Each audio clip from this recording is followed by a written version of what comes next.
Today I'm going to show you how to turn green rocks like this into solid copper like this. So you know what I'm going to say, huh?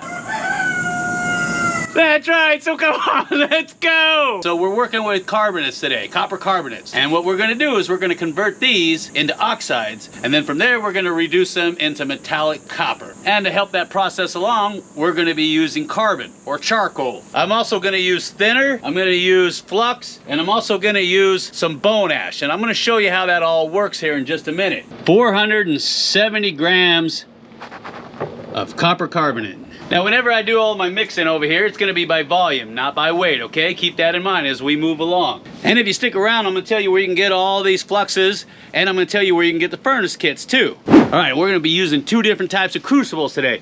Do we got any smart fellers out there that can tell me the difference between this one and this one? Or are y'all a bunch of fart smellers? Now, if you guys wanna have fun at home, you can take some copper carbonate like this, add some sulfuric acid to it, which turns it into what? Copper sulfate. Come on now, start using that brain.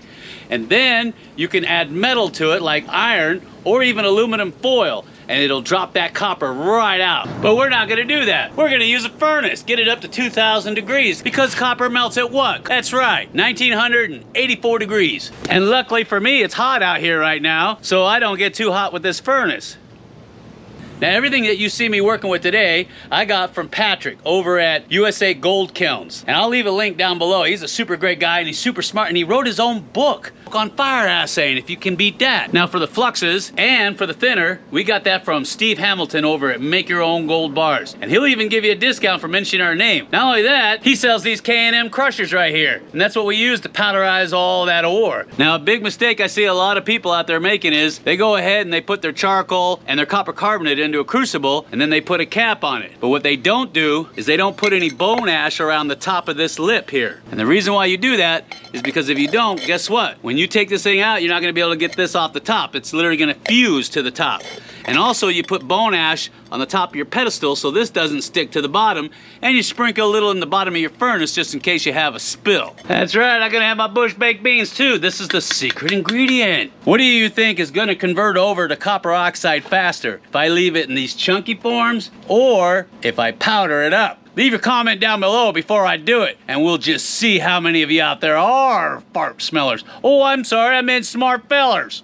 All right, I got 2 more batches. I got one here, and I got one in here, and this guy's ready to go. So what I like to do is fill them almost over the way to the top. Now remember, this isn't flux. It's not gonna boil over, okay? We're just gonna get it hot enough to turn it into copper oxide, okay? We're not getting all funky crazy with it. We made a video on how the ancients used to do this same technique using nothing more than a hole in the ground, a metal pipe, and a hairdryer. That's right. I'm gonna leave the link to that video right there. Click on it, watch it. It's an older video, but it'll give you the fundamentals on how you can do this at home with little to next to nothing.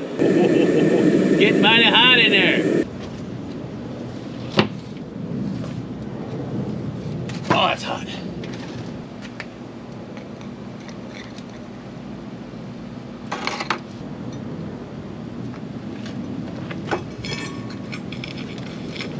Oh, that's hot.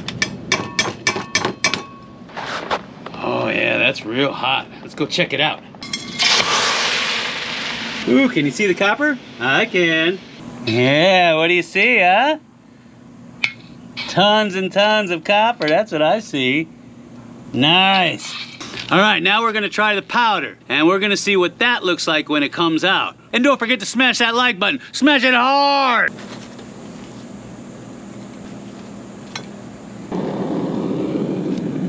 Now when you start seeing embers coming out of there, that usually means that it's done.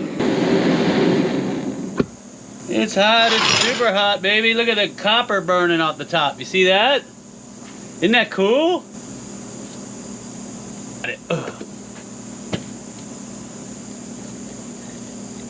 Oh, that's so hot. Oh, look at that. It's done.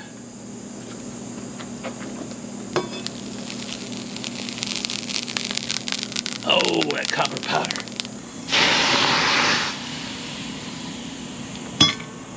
Oh, there's a whole bunch of little tiny copper in the bottom. All right, let's wash this out and see what we get. Bunch of little copper nuggies. See that? There's a nuggie right there.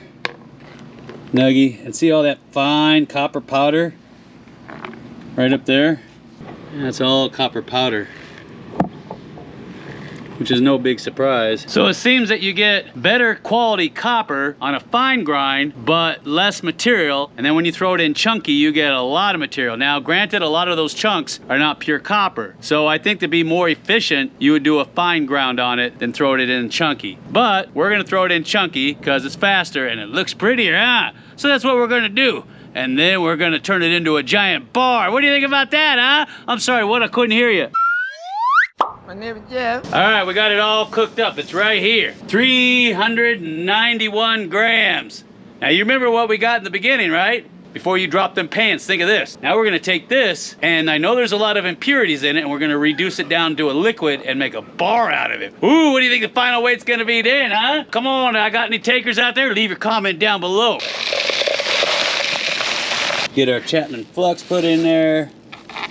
Ooh, messy. Get my thinner put in there. Yeah, that way it pours like water. I like using thinner anytime I'm melting gold, silver, any kind of metal, because it doesn't get gloopy no matter what. It'll come out like water.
Ooh, that's a nice one. Look at that. Look at that copper. Ooh, that's pretty looking. Oh yeah, he's pretty, huh? Pretty little button. Not bad. Here's the bar. I still got to clean it up. What is that?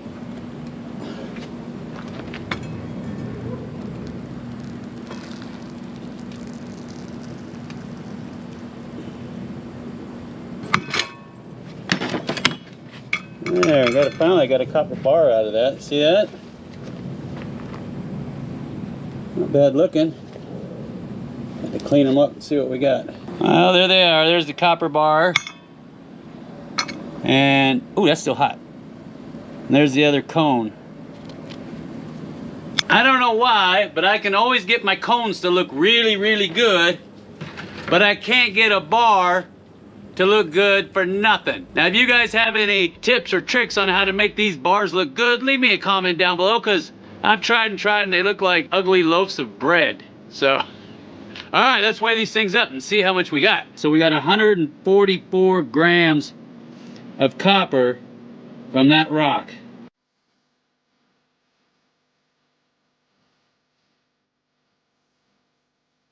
And a can of beans too? Oh man, I tell you what, it don't get any better. Actually, if this was pure gold, it would get better. Anyway, so I'm gonna get on out of here because I got gold to mine, but I want to show you how to get copper from green rocks. And if you like what you saw today, you better smash that like button, son. Smash it real hard. You might like copper, but I'll take the AU. I had a lot of fun today, and I know you did too. Take care, everybody.